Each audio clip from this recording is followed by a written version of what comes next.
10h11, estamos de volta com o CBN Campinas e como a gente anunciou na abertura do programa de hoje, a partir de hoje a gente vai começar a exibir um conteúdo muito especial aqui na CBN sobre o centro da cidade, com o objetivo aí de cobrar, ações para mudar esse cenário que infelizmente é tão degradado neste momento.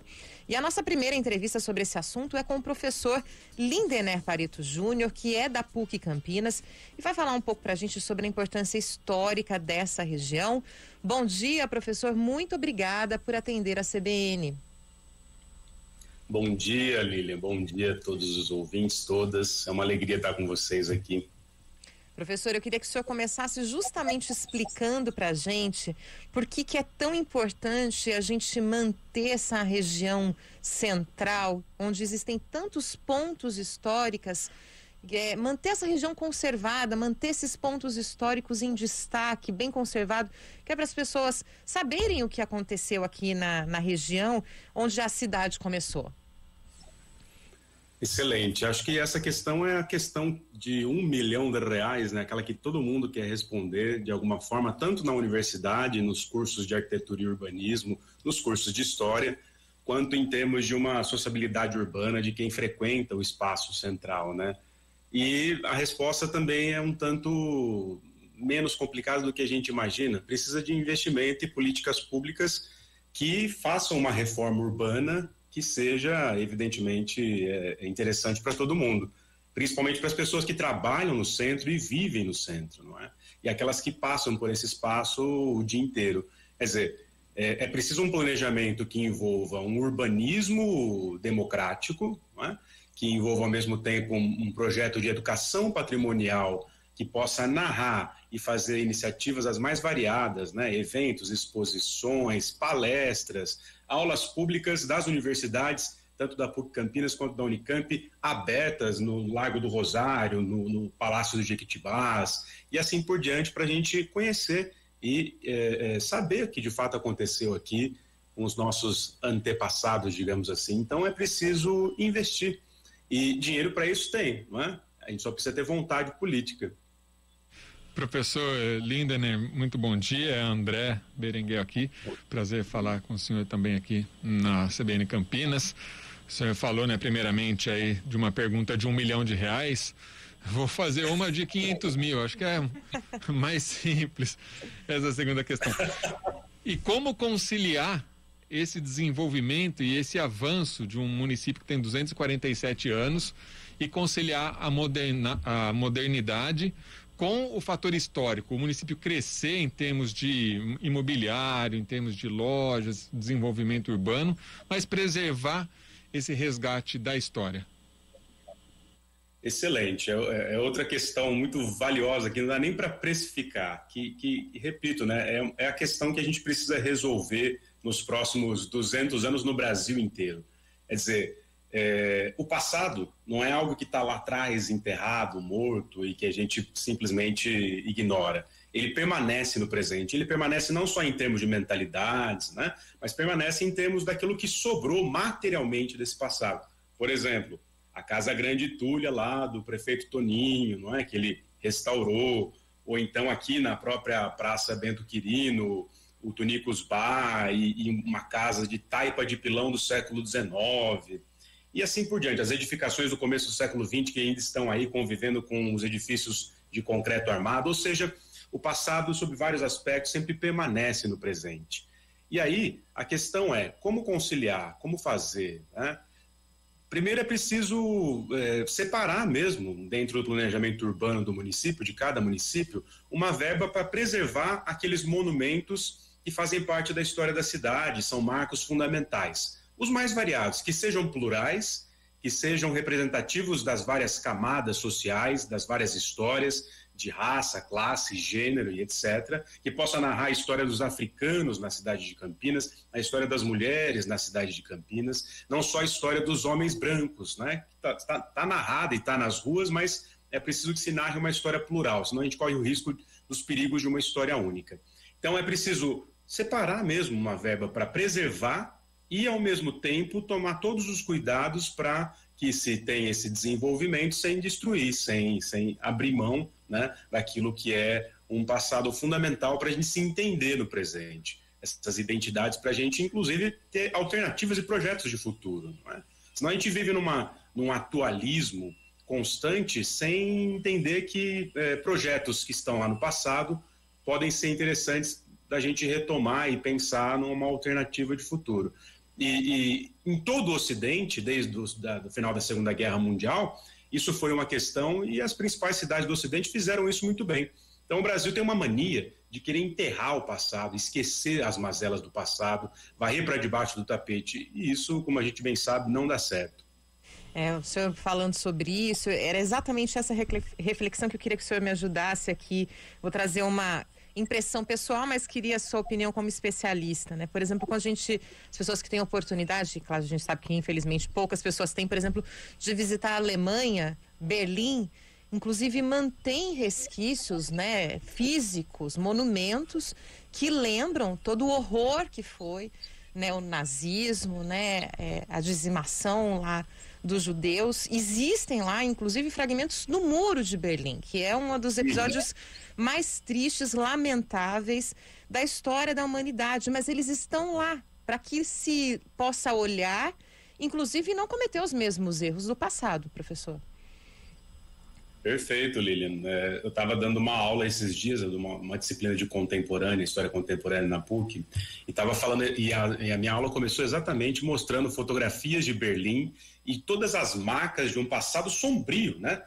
O passado da cidade de Berlim no século XX é a síntese do século XX, porque envolve toda a ostentação do nazismo e seu genocídio, e ao mesmo tempo envolve o Muro de Berlim, a Guerra Fria, e depois os monumentos que vão lembrar aqueles que foram massacrados pelo nazismo. Então, é um caso exemplar de como eles conseguiram, mesmo de forma dolorosa, né, abrindo a ferida, botando o dedo na ferida e repensando o que fizeram o tempo todo. Isso é um trauma até hoje aberto lá, e disputadíssimo politicamente também, mas eles fizeram.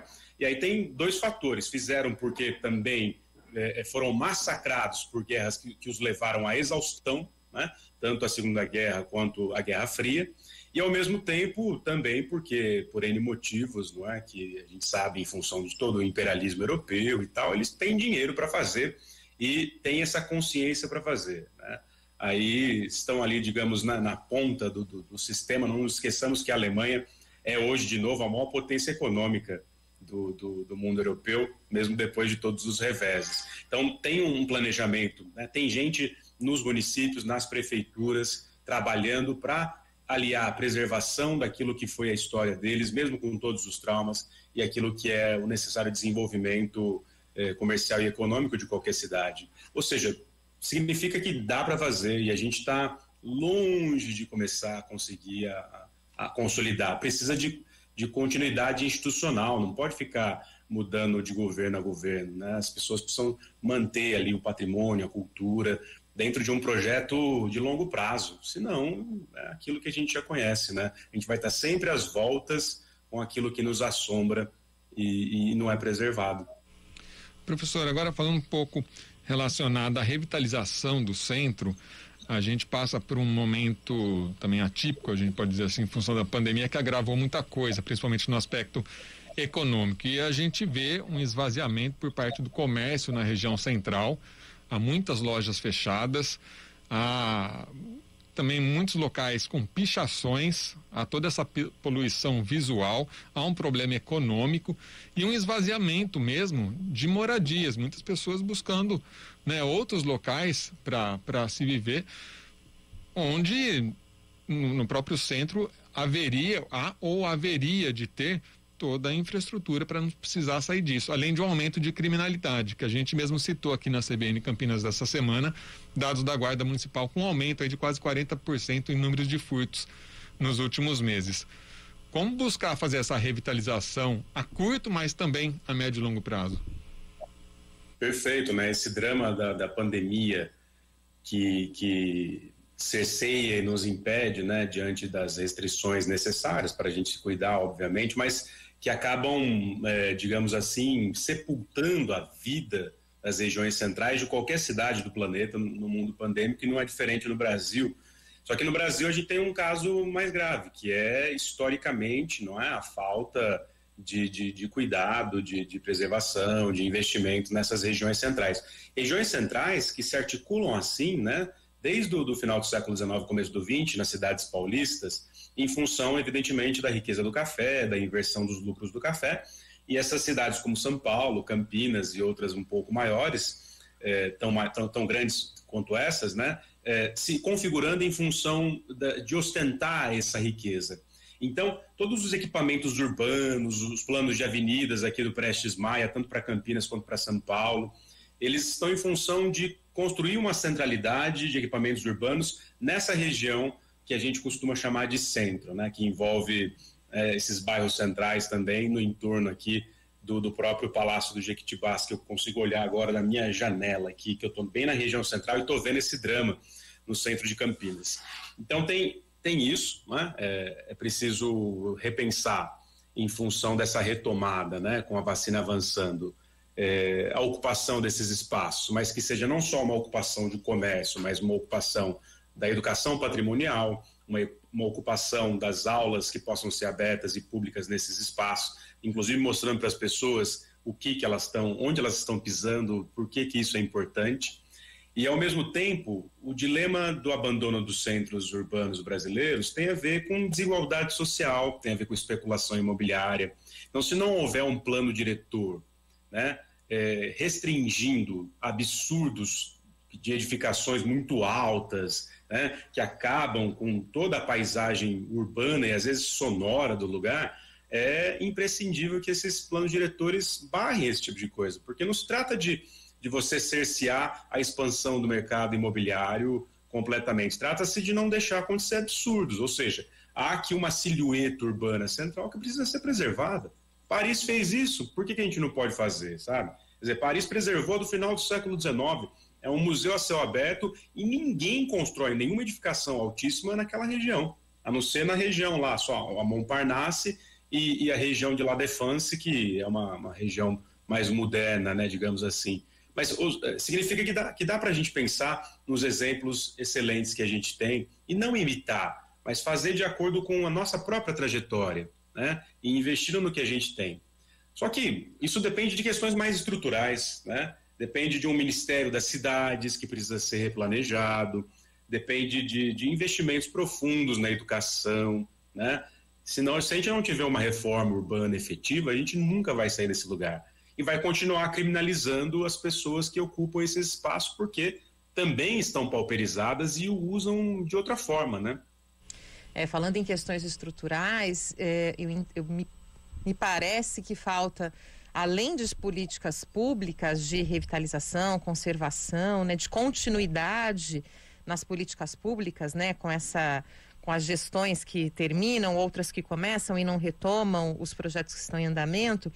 Mas acho que na questão estrutural falta também, de fato, uma educação que olhe para a história da cidade, que olhe para a nossa história, na verdade, né? Porque a gente fica falando da história da cidade, mas a gente está falando da nossa história, né? Daquilo que nós somos e de como a nossa sociedade se construiu. Certamente. Tinha um professor lá na USP, o Istvan Jansson, professor de História do Brasil Colonial. Ele falava assim, ele tinha umas frases de efeito, né? E falava assim: quando a gente vai envelhecendo, a gente vai descobrindo que os lugares são as pessoas. Ou seja, Campinas para mim é o Toninho, Campinas para mim é o pessoal da PUC Campinas, Campinas para mim já tem sido há algum tempo a Lilian na CBN. Ou seja, os lugares são as pessoas, nós fazemos os lugares, né? E sempre renovamos os lugares, mas ao mesmo tempo a gente carrega as marcas implacáveis do passado, traumáticas ou não. E então é muito mais interessante a gente conhecer e preservar em função de construir uma educação patrimonial e histórica um pouco mais contundente, né, do que o contrário. Então você tem toda a razão, acho que esse é um caminho. E Campinas tem exemplos bacanas aí claro, projetos que foram fragmentados, que não continuaram, mas em várias gestões desde os anos 70, 80 tem projetos interessantes. Era preciso uma visão mais ampla de retomar todos esses projetos, ver o que ainda interessa para o tempo presente, consultar a população. Acho que não dá para fazer nada, nenhum projeto urbano, nenhum projeto histórico e de memória, se não se abrir a consulta da população, não como mera consulta, mas é preciso uma participação direta mesmo da comunidade campineira que ocupa os... Vai se construir uma proposta muito mais interessante. Para o senhor, até falando nisso, não falando apenas da administração atual, de administrações passadas também, há uma falta de, não sei se seria união de repente, mas de aproximação de várias entidades, né, desde o poder público, com entidades da sociedade civil, universidades, que possam discutir esse assunto para a construção mesmo de memoriais, de mais museus que contem a história do município, ou que contem a nossa história, mas sempre de dois lados, né? Como o senhor já mesmo colocou, não simplesmente colocando a história do senhor cafeeiro, mas a história daquele que também foi escravizado, né? Para que se existisse o senhor cafeeiro, porque sempre existem os dois lados. A famosa dialética hegeliana do senhor e do escravo, né? O senhor é tão senhor do escravo, e o escravo tão escravo do senhor, que o senhor se torna escravo do escravo, e o escravo se torna senhor do senhor. Hegel, mas respondendo a sua questão, bom, aí tem um papel fundamental que a gente precisa definitivamente colocar, né, digamos assim, no papel. Os movimentos sociais de Campinas, há muito tempo, desde a redemocratização, incluindo o movimento negro e etc., tem feito coisas extraordinárias, né? Então, a sociedade civil tem feito coisas extraordinárias e muitas vezes se unindo com as diversas gestões, né, que passaram pela cidade nesse tempo todo, nesse momento de efervescência de uma redemocratização na chamada Nova República, né, que hoje, como a gente bem sabe, está em crise. Mas o fato o que eu vejo é o seguinte, meu caro, o Brasil tem um problema que é achar que história e cultura é algo menor diante de uma certa ideologia do progresso. Explico para os ouvintes, para as ouvintes melhor, né? Não basta que a gente venda e tenha 1000 lojas, e tenha 1000 indústrias, e tenha 1000 agronegócios, né? Importa que a gente consiga viver bem num espaço urbano, e já é tão complicado, né, em função de N lógicas. Então, primeiro, a gente tem uma certa ojeriza e um jeito muito ruim e estranho no Brasil de sepultar o nosso passado como se ele não tivesse nada a ver com a gente, né? E, ao mesmo tempo, a gente tem, em função de uma lógica mais estrutural que vem desde o século XIX, uma coisa muito avessa, digamos assim, a certa meritocracia, né? Mesmo que as pessoas tenham usado discurso em várias eleições falando que iam colocar profissionais neutros e competentes nos variados cargos, a verdade é que isso nunca foi feito efetivamente, com raríssimas exceções. Ou seja, as administrações públicas, né, e outras tantas instituições têm um medo de gente competente trabalhando, de gente que fala, de gente que faz, de gente que luta, de gente que de forma solidária tem projetos interessantes para o presente e para o futuro das cidades, que é um negócio assim assustador. Então, o que eu vejo muitas vezes, né, estudando a história do urbanismo brasileiro, é um medo, uma mediocridade, uma incompetência e, ao mesmo tempo, projetos voltados para interesses muito escusos e privados, um nepotismo absoluto. Então, quando vem alguém que tem um projeto coletivo, solidário, bacana, são podados, cerceados e, eventualmente, como a gente bem sabe, não é? No Brasil, até assassinados. Muito bem, esse é o professor Lindener Parito Júnior, que mais uma vez é muito gentil e atendeu aqui a CBN, trouxe essas importantes reflexões. Muito obrigada pela sua participação, viu, professor? Sempre uma alegria, Lilian, e muito obrigado, parabéns aí para vocês, que sempre fazem um trabalho muito bacana de conscientização e trabalho democrático, e estou à disposição sempre, é uma alegria. Muito obrigada, 10h30, daqui a pouco a gente volta.